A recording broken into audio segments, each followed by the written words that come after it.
I'll give a brief introduction of Arthan and about me also. So, Arthan is a social enterprise, and we work with social impacts in the social impact sector, help organization build their human capacity. We hire for people, we do OD work for people. Talking about me, I am Snehal. I work in the OD vertical. Uh, as a senior analyst. You might have seen that on posters as well. I'm an organizational psychologist, certified POSH trainer, trained in instructional designing, train the trainer, people analytics, a lot more. I have helped a lot of organization in setting up their hiring processes, in performance management system restructuring, in compensation benchmarking, competency mapping, so on and so forth. That's about me. We are here with a motive. We are here to learn more about and get a pure learning. It's not going to be a one-way conversation, but about pure learning as well. So we are here to talk about decoding hiring discipline. Right? So before starting off, I want to start with a quick question. Happy to hear all of you on your mics or on your chats. So when you hear the word or the phrase hiring discipline, what comes to your mind? Okay, I can see Urvashi's reply, an effective recruitment process. Okay, that's true. Anybody else would like to unmute and speak about what do they think about hiring discipline? What is it that Connect. comes to your mind when you think of hiring discipline? Yes, please. So, according to me, hiring discipline means a set structure, organized, structured process, which is being Hmm. followed for every role. And there are parameters, and not just that I am not just going to hire someone just for the urgency of it, but understanding the benchmarks, the skill set which we need for the specific role, and a structured and a very fixed process which should be followed for every role. So, according to me, that's what hiring discipline means as of now. That's true. That's true. Thanks for answering that. We also have Ayushi's reply, structured process. Shweta says clear and accessible structure for the org. Yes. So while we know that a disciplined recruitment process or a hiring process is about JD or interview process, multiple rounds, sometimes even panels, sometimes about changing the panelists also so that it adapts to what we want, right? And still sometimes the hiring doesn't work out the way we want, right? So that's the session is trying to do, to go one layer deeper, not to talk about how to interview better, but more about how to think better before you even start hiring, or uh, to think about hiring and the hiring process much deeply. Whenever we start hiring, whenever we think of hiring, we see some patterns, right? Whenever the team is stretched, we think of the first thing, we need to hire urgently, right? But while hiring urgently, we sometimes come on to situations where roles are still unclear, right? Sometimes when the donor timeline is near, we think of again hiring fast. And in that fast and hasty manner, we hire the wrong fit, right? We just add the head count and not the capability that we need. New initiative in, let's add someone, but we add people with overlapping roles, that capabilities, competency, skills that already exist in the system, right? I'm guessing most of you have seen it, at least one of these recently or in past 6 months. Give me a thumbs up if you have felt this, faced this in your in last 6 months for that same. Give me a thumbs up if you can relate to these three uncomfortable truths on the screen. Have you ever hired because the team was stretched, or because a donor timeline was near, or because there was a new initiative and you hired for somebody, but it led to an overlapping role in your system? You can write one, two, three also in the chat if you want to. Give me a thumbs up. Anybody? Because I know this happens a lot in the organization. We worked with an organization where they hired for a person because a donor deadline was near, or donor timeline was near, but they hired because the team was already set stretched, so they took an immediate decision to hire somebody. But after 3 months or 6 months, after the deadline passed, the urgency dropped, the role became unclear, and that role didn't have any job to work on, right? I can see on chat two, Poonam saying two, Sunita saying two, Sunaina saying three. Yes, it's quite real because this is what happens when we hire in urgency. right?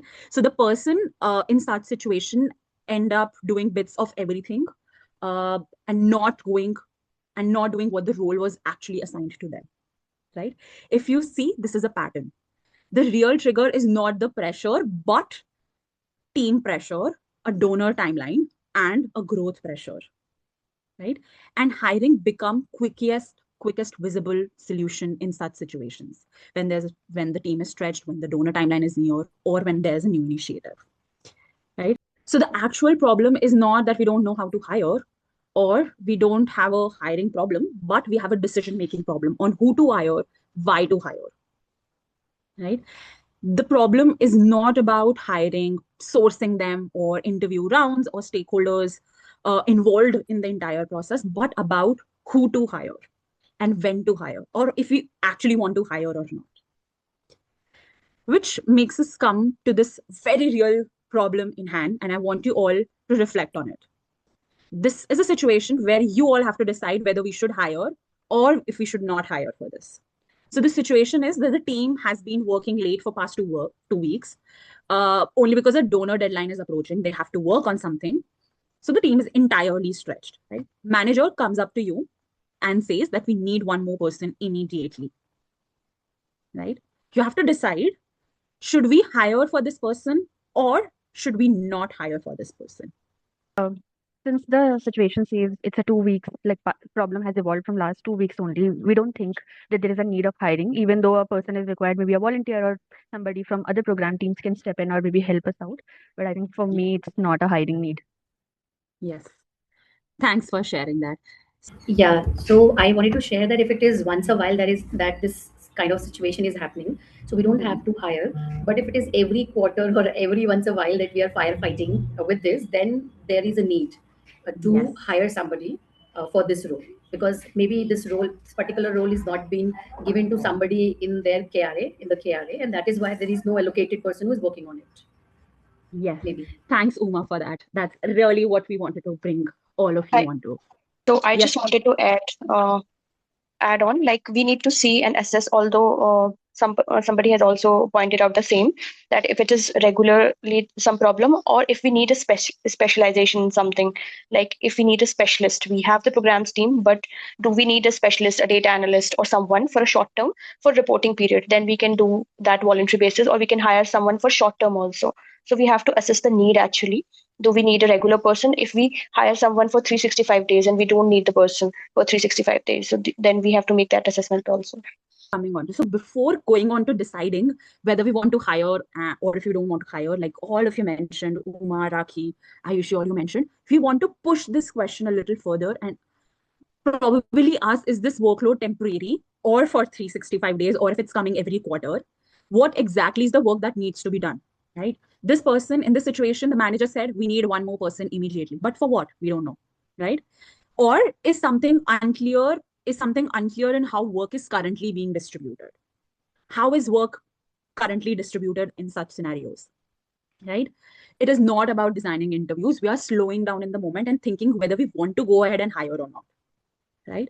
So let's see what we should actually be asking before we go on to hiring. We come on to resource allocation. So before adding any headcount, there are 4 questions that we need to ask. One, what work can be paused? Not everything needs to continue at the same priority. So in one organization, for example, both program expansion and documentations were happening simultaneously, right? But during a crunch time or during a particular time, uh, we could have stopped, or that organization or that team could have stopped one part of it, for example, a program expansion or documentation, to ease the workload. One of the ways, right? Second, what work can be redistributed? Sometimes the issue is not about people or headcount or anything like that. It's about uneven distribution of work. One person has a lot of work and one doesn't have work, right? One team member is overloaded and another has the bandwidth, but we are not giving that exposure to that person.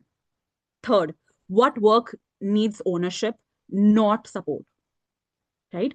Many hiring requests might come to you saying we need someone to support this, like what we saw in the last one. But do we need somebody to support or do we need somebody to own? Are we looking at supporting roles? We need to answer that first, right? Next is what will break if no one owns this part of my work, right? So before jumping on to hiring, we are essentially testing, is this a capacity gap or is it a clarity and prioritization gap? I'll repeat.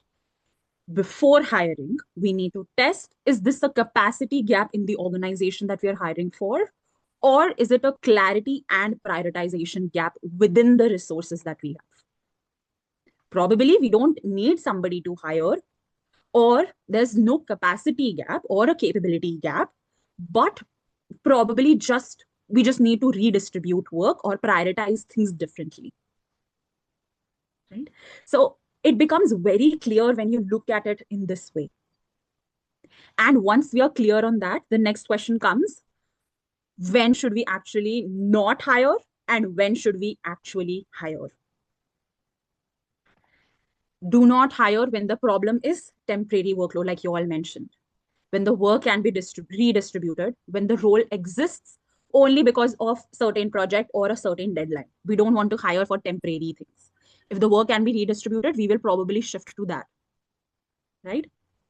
Hire when work has no clear owner. We don't know who owns this work, who owns this task, and if there's a capability gap within the system or within the team.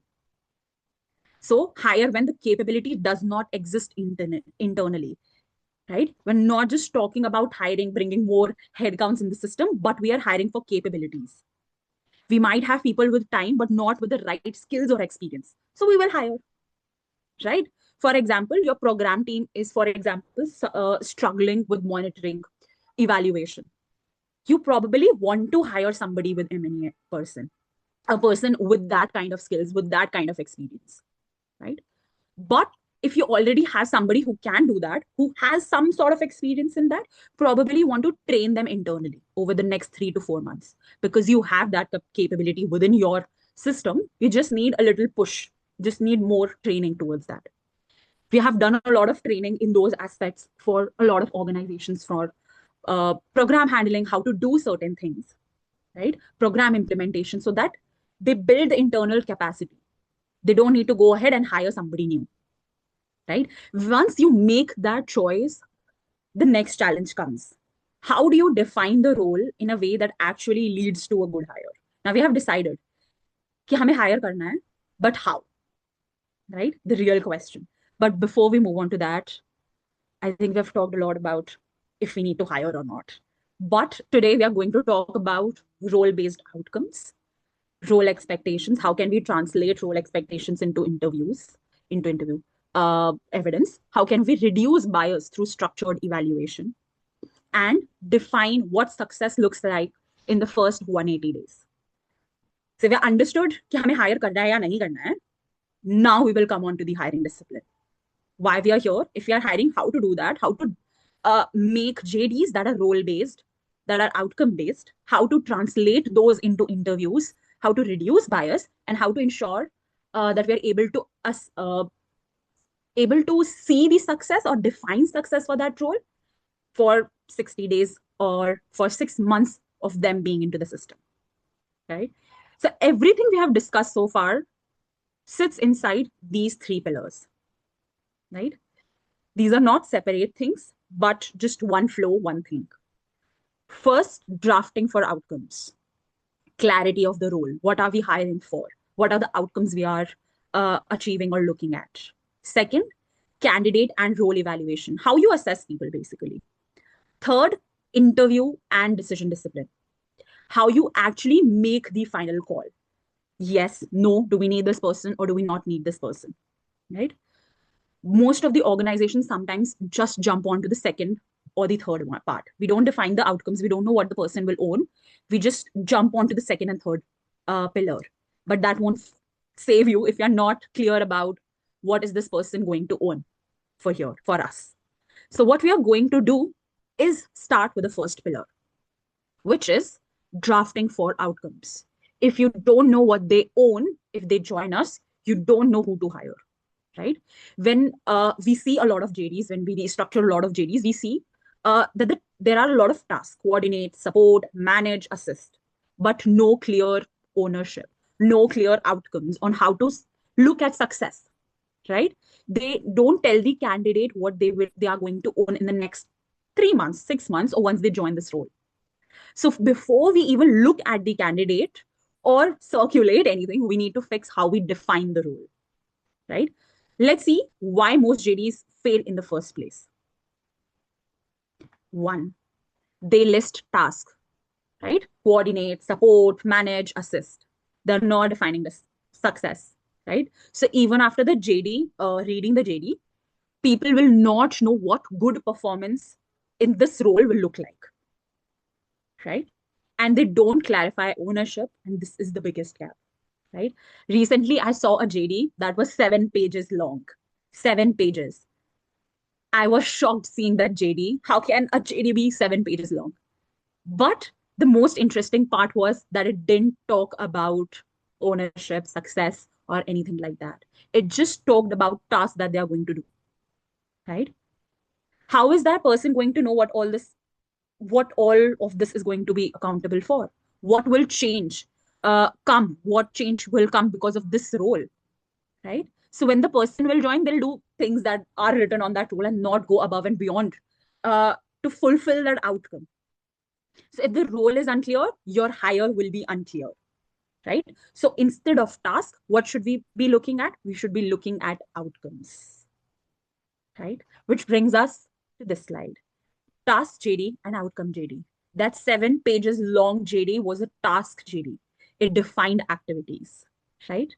But we want the JDs to define results, right? To connect work with the bigger picture.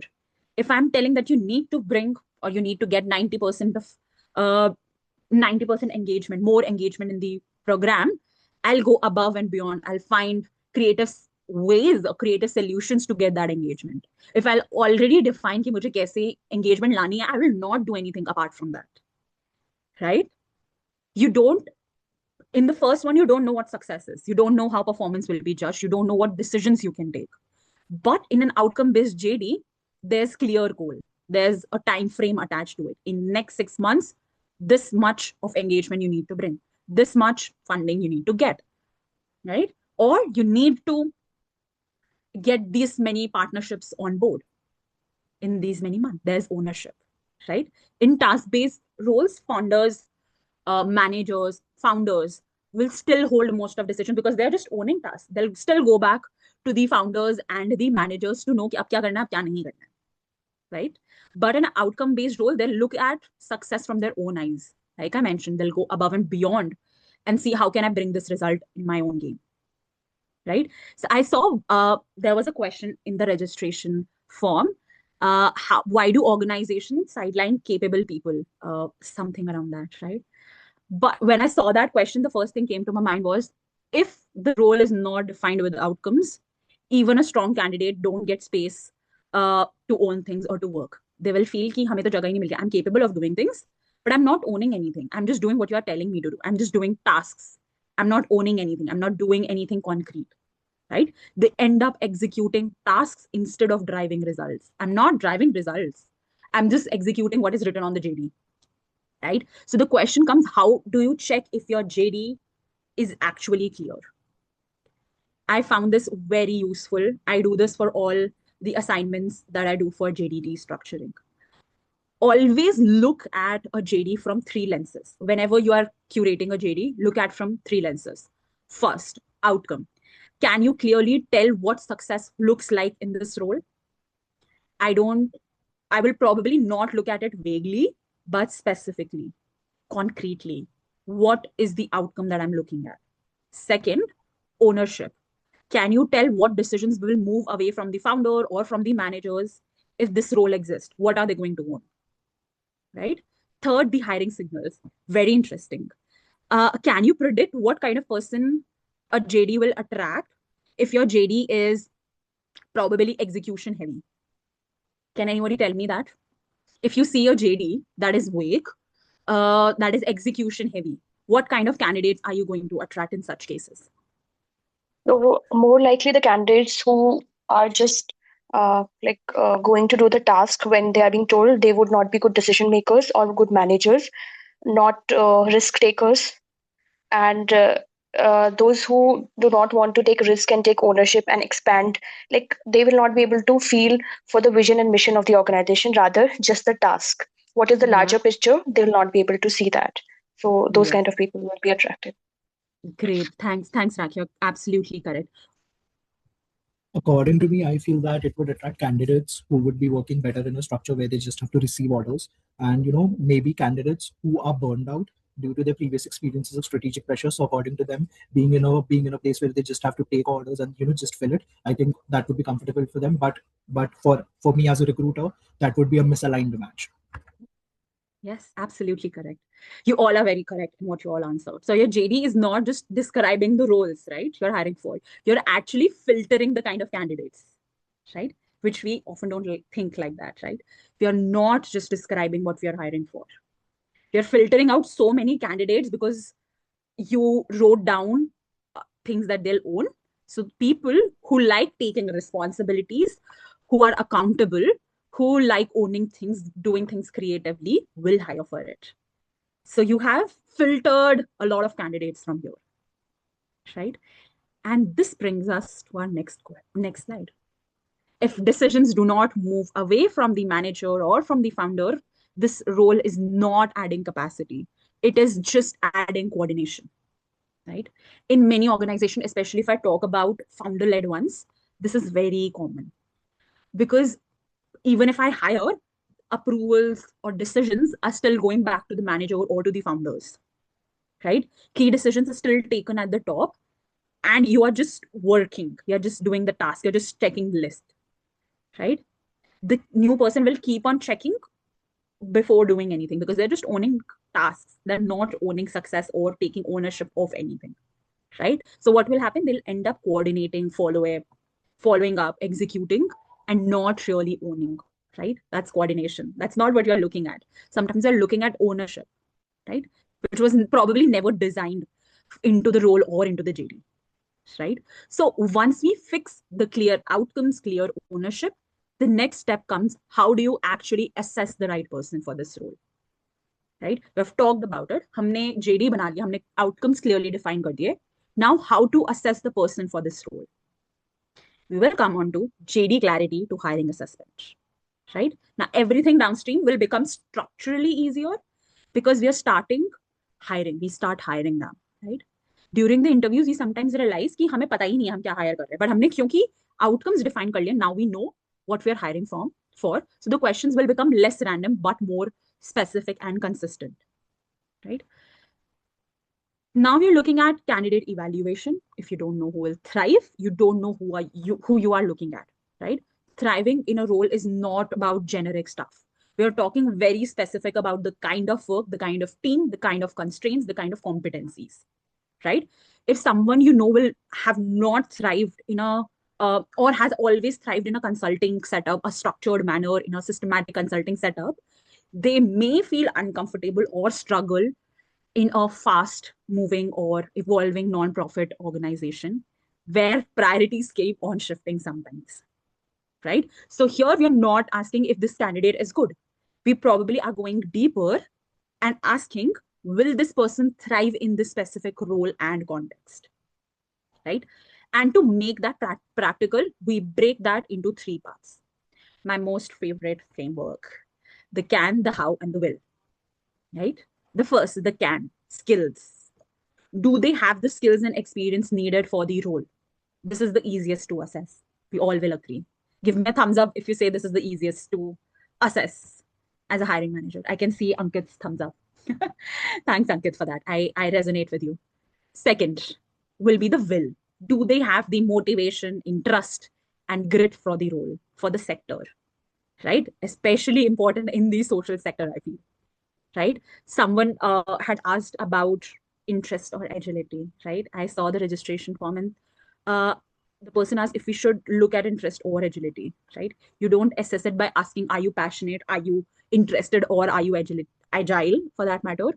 You assess it by looking at patterns, what choices they have made in the past, how they have dealt with certain constraint in the past, what is their experience in the past, and you assess it like that.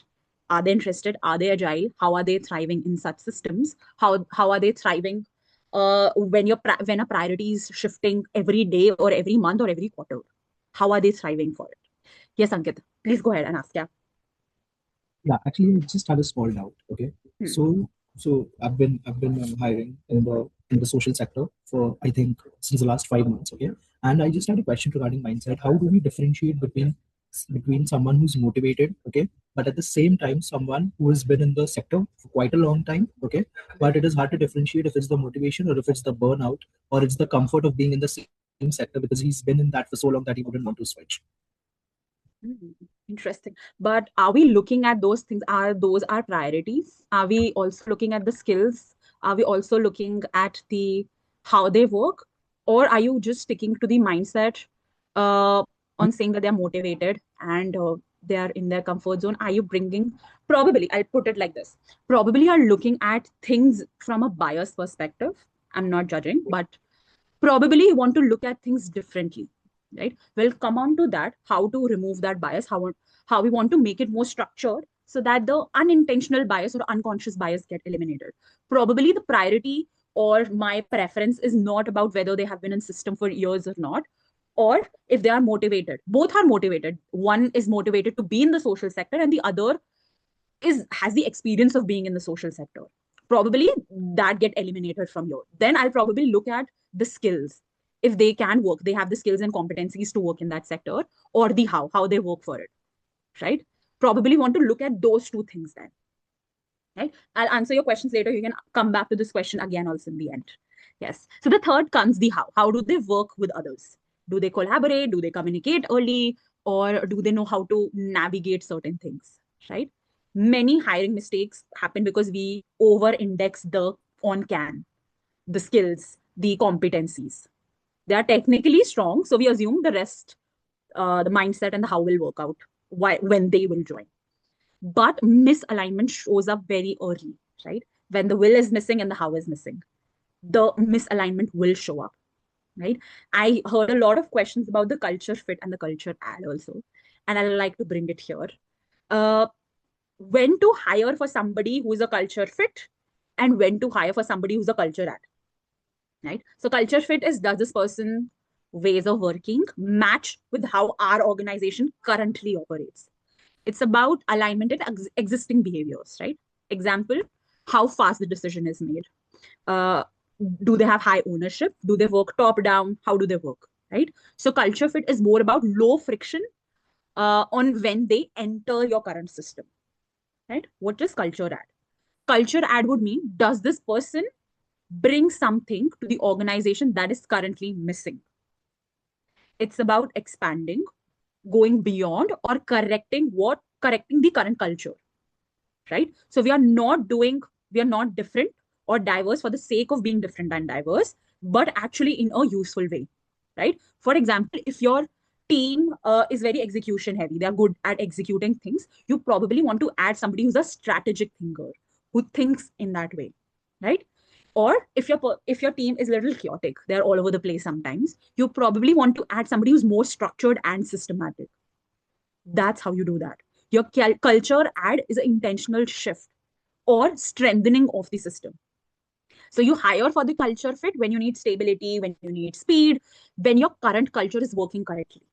And you go for a culture ad when something is not working in the team, right?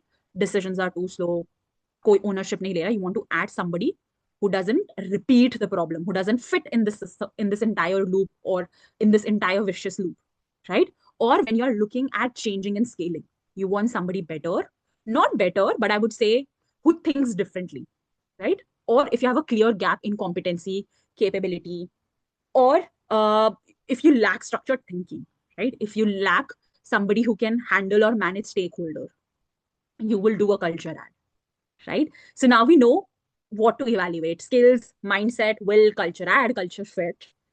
But now comes, how do you actually structure that evaluation? This is the backbone of a good hiring. I'll repeat. This is this framework, very simple, but a backbone, right? Your strong hiring connect these three things that you see in blue: role outcomes, competencies, then shifting to evidence, right? Say your outcome is improve retention of girls in the program over the next 6 months. Okay. What outcomes are you looking at? Improving retention within that 6 months. What are the competencies that you need for those roles, for that outcome to be complete? Stakeholder engagement, probably problem solving, community engagement, right? And now the critical part, evidence. What is the evidence that we are looking at? What proof will you look for in the interview? Instead of asking generic questions, we are probably asking very specific and on the point question. For example, tell me about a time you improved the retention or engagement in a program in your last organization, right? What did you do when participation dropped in a program, right? Now you're not evaluating based on the confidence or how good they are in English, how fluent they are in English or communication alone. You are evaluating based on proof of behavior, proof of competencies, right? This is where most interviews sometimes, breaks, I would say, because we know the outcomes, we know what competencies we are looking at, but we are not defining what outcomes we need. Oh, sorry, what evidence we need for that, right? And then we go back and say, ki ye acha lag raha hai. We go on instincts and gut feeling. This person seems good. Instead of saying, this person fits in this role because this person mentioned about this, or this is how the person behaved in the last organization, which proves that this person is good at stakeholder engagement or retaining program or getting more engagement in the program, right? So when certain things happen and when we don't look into evidence, bias enters, right? Vague outcomes, subjective interviews. There are no concrete outcomes that we have listed. We will go on and take subjective interviews. Jo man mein aayega, hum wo pooch lenge. So if you're not clear on what success looks like, every interviewer creates their own definition of success in that role. One person will go and evaluate on communication, other on confidence, other on probably engagement, or somebody on energy, how energetic they are. There's no concrete way of looking at things, right? You're not comparing candidates on the same thing. How is that going to work? Second, no evidence, reliance on comfort. We sometimes hire because we are comfortable hiring that person. Someone speaks like us, sometimes they think like us, they are from the same background. I'm not saying that this is intentional. Sometimes it happens, it just happens because we're not sure what evidence we are looking at. Third, group discussion. Dominant voices influence decisions. This one is very real. I think I've seen that in a lot of board meetings. I've seen that in a lot of client meetings also, a lot of internal meetings also, honestly. When there is somebody who has a dominant voice, people just say yes to what they're saying. But when this happens in an interview process, probably you are going to take a wrong decision, right? If a strong voice said that you like the candidate, everybody will start aligning saying yes, yes, yes, even if the initial assessment said something entirely different, right? It's about how the process is designed. How are you entirely producing the design? How are you evaluating it? What are the criteria? What are the outcomes? What are the competencies? What is the evidence that you're looking at, right? We are not trying to eliminate it. I'm not saying that we will eliminate everything, eliminate the entire bias, but we're surely trying to reduce it, right? And if you hire somebody just because a dominant voice said that, you will probably never be able to distribute a work to that person. Because if you can't trust the evidence, you'll never trust the person to take over your job or your work. This is a very, very small thing, but a very real thing, right? Sometimes founders or managers hesitate to delegate a work to a new hire. And there's nothing like a capability gap. It's just because they're not fully confident, because they never got evidence that this person can do this job. So even after hiring, they'll keep on reviewing, redoing the work that they do. They'll keep on delegating work that is probably just a task. They're not confident about what they are doing because the person is not able to trust the new hire, right? If your assessment is not based on strong evidence, your confidence in the new hire will always be shaky, will always be no, nahi hoga isse, right? Problem is not the new hire. I'll repeat. The problem is not the person. Probably is just how we are assessing that candidate, right? Hiring will definitely improve when you hire a candidate, when you assess a candidate against the same outcomes. You're not changing your criteria person to person. I've seen that in organizations that their criteria keeps on changing from person to person. We recently created a hiring process or a criteria, this entire Excel sheet for them, so that their criteria doesn't change from person to person, which was actually happening, right? Second, your core questions remain consistent. This doesn't mean that you uh, sub questions and you're just doing it in a very robotic way, but in a way that you're assessing the candidate in a similar way. If your candidate, if you're assessing a candidate on a stakeholder management, every candidate gets a question around it. You're not, it's non-negotiable that you don't ask somebody a question regarding that, right? Third, evidence is captured before decision. Before taking any decision, don't discuss. First, take a decision individually. Because once the discussion starts, your memory will get influenced by the dominant voice. Your interpretation will get influenced. So structured interview are not about being right or not about being robotic. It's about that your decisions are comparable. You're not comparing personalities or gut feelings, but evidence, right? You're comparing evidence based on the outcomes that you have listed, right? And this becomes very, very, very important when you're actually deciding. So your candidate evaluation criteria will cover up these three things. First, independent judgment first. Each interviewer should evaluate the candidate on their own before hearing others' opinions. Because the moment discussion starts, you're thinking the way you are assessing things will shift. Second, evidence over impression. Instead of saying, I felt they were strong, I felt they were confident, you say, in this question, they give this example, which shows this competency. I repeat, in this question, they gave this example, which shows this competencies. This is a small shift that we are making. Role alignment. Final question is not, do we like the candidate? It's more about, can this person deliver the outcomes that we defined for this role? This keeps your decision anchored in what we have set for, right? You can see in the last line that I've written. Most hiring bias enters when group discussion, when during the group discussion, not during the interviews, right? So if you fix this stage, your hiring quality improves significantly. Trust me. Don't evaluate a candidate when the group is talking. Evaluate individually, right? You do that very, very consciously. Now we come to a part that almost every organization misses. What does success actually look like after the person joins? Now we have selected the candidate, the role is aligned, the person, we have took the final decision, right? Now the person joined. What will the success look like, right? The person joined, onboarding happened, sometimes structured, sometimes informal, and then things start drifting apart, right? I'll again say the person is not bad. The new hire is not bad, but probably because success was never clearly defined in that role, right? I want to ask all of you, this is an open question for all of you. How many of you clearly define what success will look like for a new hire or for the person you're hiring for in the first 6 months of them joining?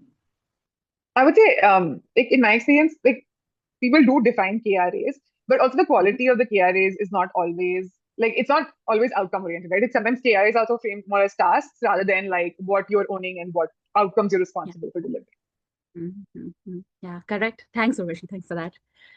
So when we're saying define success before hiring, if you cannot define success in 180 days, you're not ready to hire, right? I know this might feel, ऐसा कैसे हो सकता है? But think about it. If you don't know what this role should achieve in next month, 6 months, how will you select the right person, onboard them properly, or evaluate their performance in the first 6 months? Probably you'll keep figuring it out on the go while they are working. And sometimes that person will start feeling कि ये क्या हो रहा है मेरे साथ, right? In one of the orgs, I was reading about it somewhere. They hired a program manager, and within 2 months, the person, the founder, said that I was expecting more ownership from this role, right? Vague statement. I expected more ownership from this role. But my question was, what ownership? Ownership of what? That was never clearly defined. So this is not just a hiring step, this is clarity step for the organization itself, for a hiring manager itself when you are hiring. So what does 180-day success actually look like? Includes these three things. I've kept this simple. I'm not overcomplicated it. First, three outcomes this role must deliver. I'm not saying 10. I'm not saying everything written on the JD. Again, I'm not talking about everything written on the JD that we talked about, but just three things that the outcomes, three outcomes that this role must deliver. Right? Example, if it's a fundraising role, for example, it could be build a pipeline of X donors, right? Close at least Y partnerships or create a fundraising strategy, right? Three outcomes, not more than that. Second, one ownership this role takes fully. What is one area where this person does not need to keep coming back to the founder or to the manager, right? That's when you actually create capacity, capability. Third, one visible change in how the team operates, right? This should not be missed, honestly, right? What will be different in the team because this role exists in their team? It could be better coordination, faster decision making, faster documentation, better MEN, stronger field engagement, probably, right? If you can define or assess these three things before hiring, sorry, assess, I'll not say assess, but define these three things before hiring, your onboarding becomes sharper and concise and your expectations become clear. You won't be like, मैंने तो कुछ और expect किया था, and this person is not working as per that. I expected ownership, but ownership of what? Right? So you're better able to answer that person or have better conversations with that person in 3 months or 6 months after they join, right? So when you put all of this together, this chain of hiring disciplines come. Why we hire? हम क्यों hire कर रहे हैं? What are the outcomes that we're looking at? What the role changes? If this role exists, क्या changes आएंगे role में? How we assess? How are we going to assess this role? Fourth, what success looks like, right? So we are moving from reducing pressure from the team. Team is stressed, team is stretched to work till 9 at night, to actually creating capability. We are actually addressing the capability gap now, right? Which is the mindset change. We're not looking at हमारी team काम नहीं कर पा रही है, we need a temporary solution.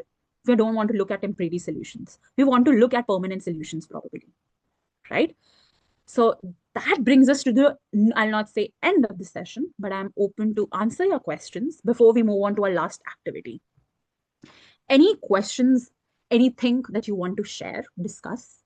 So Yeah, thank you so much, first of all, for the beautiful session. I think I get to learn a lot. I have two questions. I'll ask one by one. So first is, Yeah.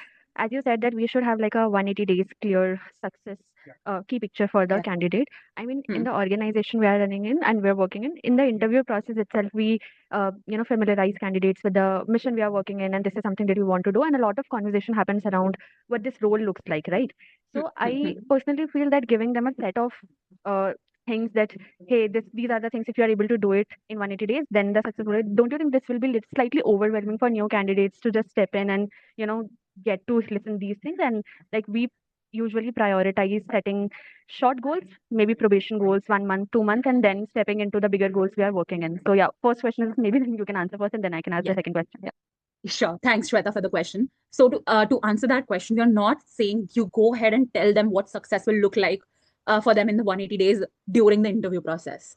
You will give them, but you have to define that for yourself, for your own team, for your founders, for your management, that this is what success will look like in 180 days once they join. You give that information once they join during the induction process, during the onboarding, which I saw a lot of organizations, a lot of you also mentioned that you give that insight to them during the onboarding. You're not telling them. Of course, I can totally understand the person will be like, oh God, itna kaam hai. I'll also feel very overwhelmed if somebody will tell me that you have to get these many clients on board in the next 6 months while I'm giving an interview. I'll be like, no, I can't do that. I'll say it straight away, no, honestly, because that's too much of pressure. I'll not do that. But you have to set that internally. So if you're hiring for a candidate, you want to set that for yourself. So once a person joins, you have clarity on what the success will look like for next 6 months, right? So once I join, you will give me an induction that, see, Snehal, this is what we are looking at, this is what you're going to do, this is how we will assess your performance, right? So if I'm not working as per your expectations or as per that work, you can give me your feedback. See, Snehal, I told you during the induction, or you can have a better conversation with me about the performance, right? So I totally agree to you. I hope that I answered your question. Yeah, this is super helpful. Thank you so much. My Yes. next and last question is that it's Right. around the overall hiring process you shared, the parity of having the structures, sheets, similarity of questions, so that the biases don't step in into the decision making. So this is about a specific role we are hiring, and the role is in a very geographically smaller area, less resourced area. And though we have been following the structures, absolutely end-to-end questions that we should ask, we still see that in the interviews people do align on a lot of things, come up with the same background that yeah, we have worked on ground for a long time, but once they step into the role and they spend around 2-3 weeks, they find it really difficult to settle in, and they somehow not able to survive or settle themselves in the role, but maybe because of the transition from one state to the another one. But yeah, this is around something that I wanted to learn or seek your insights as well, that how we can ensure that people have the heads up, or from our end we can set better expectations. Yeah. Probably you want to look at candidates who are agile, who are adaptable. So you probably don't want to ask them questions directly, have you worked in so many in different regions or not? But probably in a very subtle way or in an undertone, you want to understand their adaptability. For example, as I recently, we were hiring for a candidate for a fellowship. So the JD that we got, we understood that that person has worked across regions for 2 months, 6 months. So that person worked, I'll just give example, I don't know the exact location, but that person worked in Rajasthan for 2 months, then shifted to Lucknow, worked there for 6 months in another organization, then shifted to Delhi and was working there for about 3 months, right? When I look three regions consistently, I would be like, oh my God, this person is so adaptable, is working across regions. But my another perspective was probably this person is not able to adapt. That's why the person shifted from Rajasthan to Lucknow within 6 months and shifted to Delhi within 9 months. So although the CV said this person, see, a candidate, one reviewer could say this person is adaptable, but we want to probably look deeper into it to understand, are they really adaptable? Are they really uh, able to work are they field ready, right? We want to look at field readiness.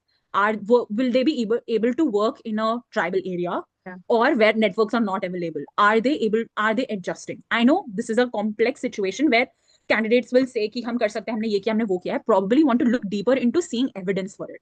And the evidence should not be direct, but in a subtle way. So you might have to be very clever and sharp into understanding कि कैसे हम उसको undertone में ऐसी चीजें पूछें कि हमें समझ आए, is this person adaptable or is this person field ready or not? Got it. Probably Yeah. you also want to run few functional assessments to understand their field readiness and understand if their field readiness is only on CV or on paper or in just the conversations, or they're actually field ready in understanding the perspective or context of the situation.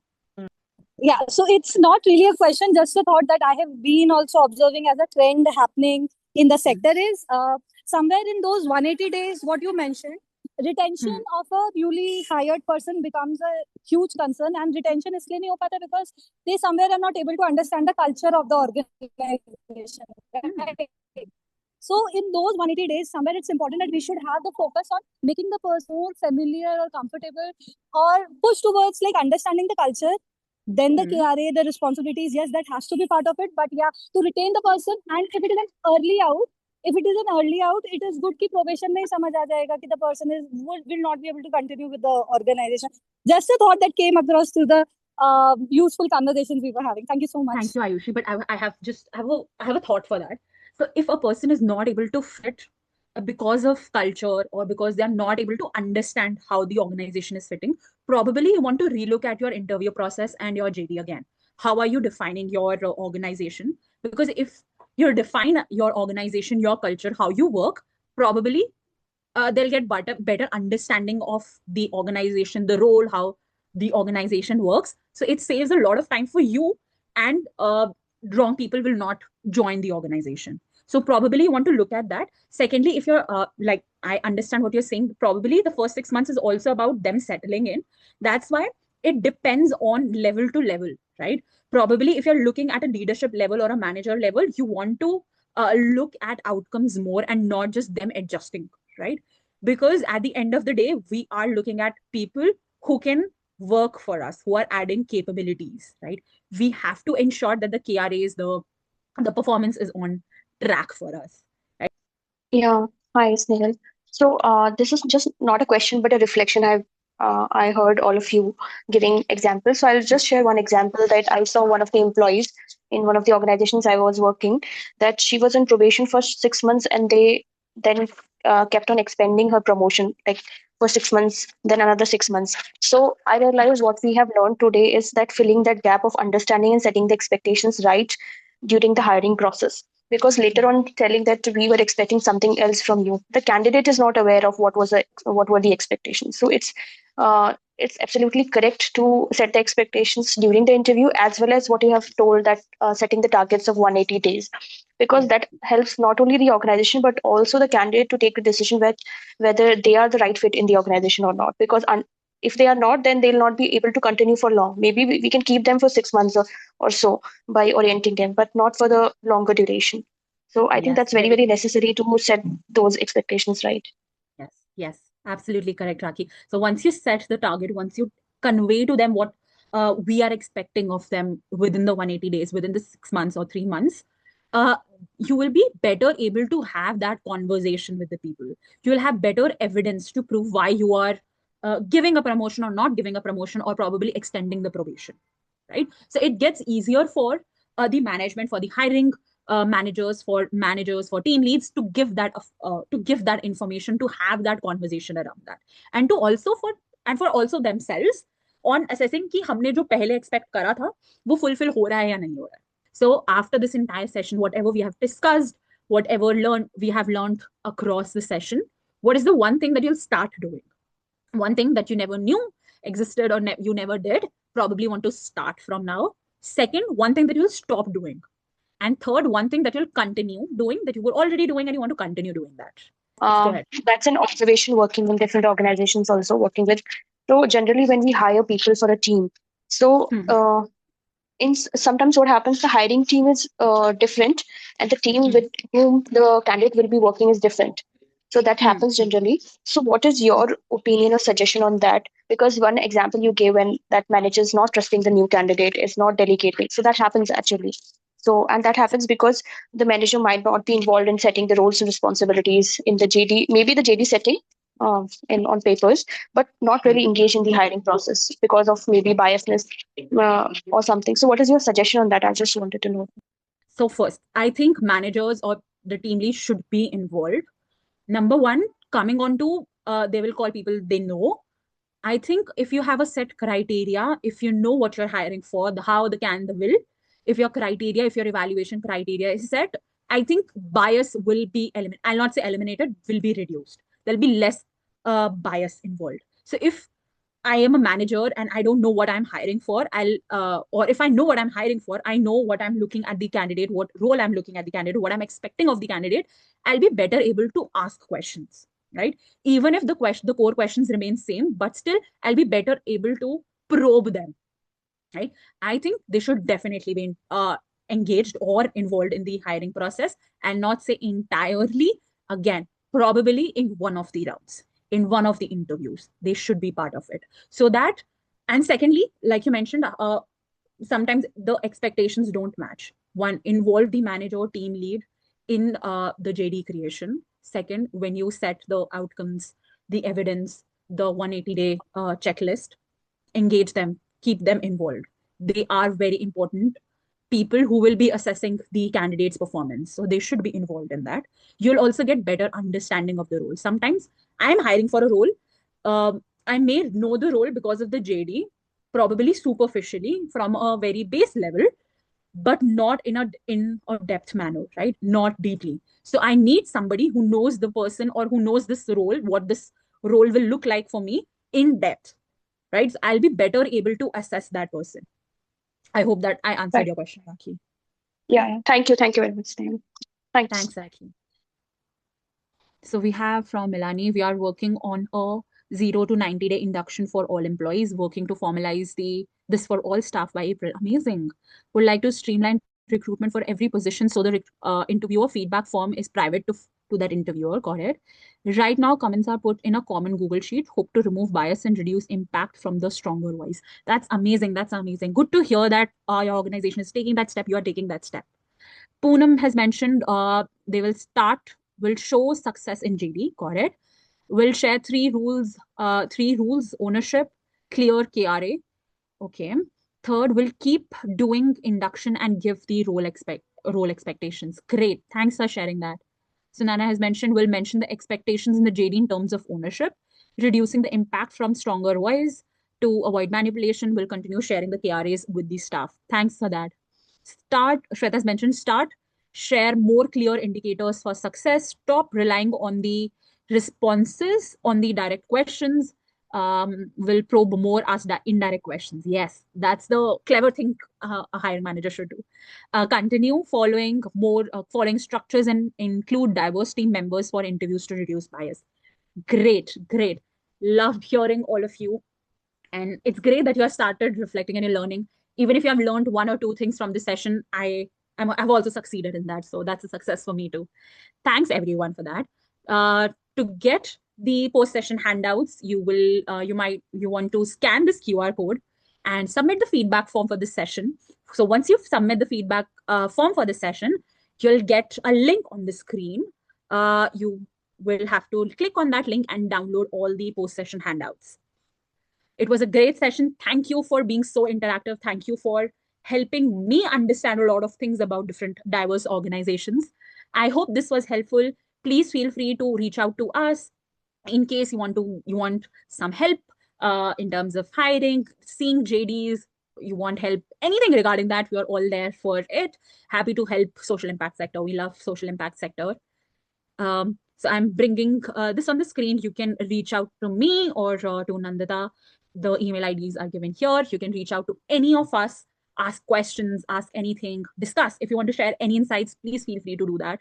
We'll be happy to answer that.